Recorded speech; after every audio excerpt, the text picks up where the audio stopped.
Hey guys, and welcome to another video here on our channel The Guide. I'm Benjamin, also known as Tez, and today I have 5 button combinations, tweaks or controller settings that are new to FIFA 21. Some of them are more advanced, some others are more basic, but all of them have the potential to help you out in certain situations. But before we start with that, I want to remind you that recently we launched our new project, The Guide Plus. On top of all the Guide YouTube and Instagram content, we publish 4 posts each week, which includes advanced gameplay tips and also foot specific content. Our target is to make you a better FIFA player each week. We also offer individual coaching to improve your FIFA skill in the most efficient way, one-to-one coaching on your specific needs. Interested in both? Check out our bundle offers at which you get 6-month access to the Guide Plus, as well as 2 hours of coaching at a reduced price. Check out our coaching website for more information. You can click in the top right corner right now or find the link in the video description. And now let's start with the first new button combination in FIFA 21. We start this top 5 list off with a rather advanced but very promising technique. You can use both shoulder triggers, so L2 and R2 on PlayStation or LT and RT on Xbox, to cancel actions like skill moves or fake shots while doing them. This is called super cancel and offers a complete new layer to outthink your opponent. When you play against good players, they know a lot of the skill move animations and can read them very quickly and adjust their behavior. Thus, when you do the skill move and then use this button combination to cancel it, you can catch him totally off guard. In this example, I'm on the wing and I do the new skill move feint forward and turn. The animation starts and now my opponent knows that I will turn around. But right after my player starts with the animation, I use the super cancel button combination to cancel this skill move. With the left stick, I go in the opposite direction of the skill move that I just started. That way my player cancels the feint forward and turn move and continues to dribble to the left. Since my opponent read my initial move and expected a turn, he moves to the other side and I'm able to break through on the wing. You can use the super cancel with all shots and passes and some specific skill moves, just to name a few: 3-touch roulette, La Coqueta, Berber spin and scoop turn. The super cancel offers completely new ways. Either you can use it when you notice that your opponent reads your action correctly and you then cancel it, or you plan it ahead. For example, you use a certain skill move like 1 or 2 times in the same spot to then super cancel it the next time. Next up, we have a new move to out-dribble your opponent. It's the Directional Nutmeg and you can do it by pressing L1 and R1 or LB and RB respectively. With a flick of the right stick, your player does a knock-on off the ball in that direction. As you will see by the plenty examples, it's not required to actually nutmeg your opponent. The major advantage of this move is that you have a slick movement by your player after the knock-on off the ball, potentially moving around the opponent's player and also just surprising the opponent by the knock-on and potential direction change with it. To successfully use this move, you try to flick the right stick in the direction of the opponent.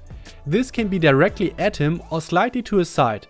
It works the best when your opponent is rushing full at you, not waiting, using jockey defending or tackling. The less prepared he is, the better the move works. At the Guide Plus, we already covered this move in a post at which we explain 2 different ways using it in more detail. This post is free and can be accessed by everybody, so if you want to get to know more about it and also get an idea what we offer at the Guide Plus, check out the link in the video description. After we have covered some attacking tools, we come to the defense now. For a couple of FIFA versions, you were already able to charge up your tackles, so the longer you press and hold the tackle button, the more forceful your player will attempt the tackle. This is nothing new, but now in FIFA 21 you have the possibility to do an instant fully charged up tackle. This is done by holding the R1 or RB button and then pressing the tackle button. With this instant hard tackle, you increase the reach of your tackle as well as with how much decisiveness your player goes in. This can help you to quickly react in those last resort moments, either to prevent a shot from happening or also blocking it. For example, here I know after my opponent played the ball to his Neymar right at the edge of the box with a good angle towards the goal that he will attempt a shot. I used the instant hard tackle to reach out over a rather long distance and succeed with that. But be aware, since you commit heavily with that sort of tackle, you leave yourself vulnerable to be outplayed. In this situation, after the opponent cut inside with his player, I anticipated a shot and I went for the instant hard tackle. He makes another turn and my defender is totally out of position. An even more dangerous situation was the result that I was barely able to defend.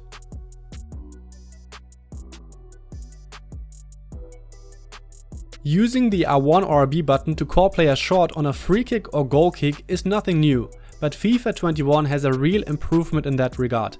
Now your teammates can enter the box when you use that button, making life much easier since this gives you the option to play a short pass to your teammate very safely. In the last years you always had the danger that the pass might get intercepted or you get immediate pressure by the opponent right at the edge of the box. This isn't the case anymore with that change. All you have to do is press the R1 or RB button and wait for your players to get in a proper position. I usually spam this button as I can't wait for that to happen. But be patient, rather wait 1 or 2 seconds until your teammate is actually standing still. This reduces the chance of some weird error to happen. As mentioned in the beginning, this can not only be used for goal kicks, but also for free kicks in your own box.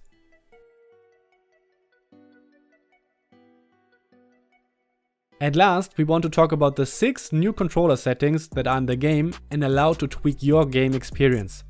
All these settings can be either set to on or off. Let's start at the top with the auto flare passes. With this setting on, your player will sometimes perform backheel passes and such on their own, while with off, that is never the case. As I want to have full control and don't want to be surprised by a flare pass all of a sudden, I have this off. Auto clearances on means that your player sometimes will clear the ball in certain situations, for example in a messy situation inside the box. Same as before, I want to have as much control as possible and therefore I set this to off as well. Most of the time I will be able to react fast enough and do the input for the clearance on my own if required. Auto shots is a little bit different. This only happens when an eye control player all of a sudden gets to the ball and is in a superior position to score a goal. In those situations you can't react as fast because you had control over a different player and this is very hard to anticipate. This is very seldom, but I think that 99% of the time having this on is just beneficial. Player lock is one of the new features as part of creative runs. If you don't know what this is, check out our tutorial video. You can click on the top right corner right now or use the link in the video description. Anyway, setting this off only makes sense when you run into troubles that you activated by accident. If this is not the case, I don't see any reason to have it off. With contextual agile dribbling on, your player will sometimes perform some agile dribbling moves without you using the new dribbling feature. In theory, this can be helpful, especially for lesser experienced players. But as this also affects on how your player reacts to your movement with the left stick, it can also surprise you and in the end lead to a different dribbling behavior than you would expect. As this is contextual and determined by the game, you don't have control over it. Therefore I prefer to have the contextual agile dribbling setting off. At last we have assisted headers. In case you didn't already know, in online game modes such as Ultimate Team you always play with manual headers, so you have to manually aim them. With this setting you decide how this is for games offline against the CPU or friends.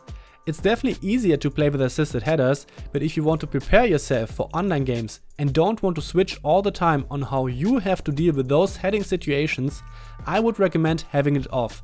That way you always play without the assistance as you would do when you play online games anyway. We hope this compilation of tweaks includes some helpful tips for you.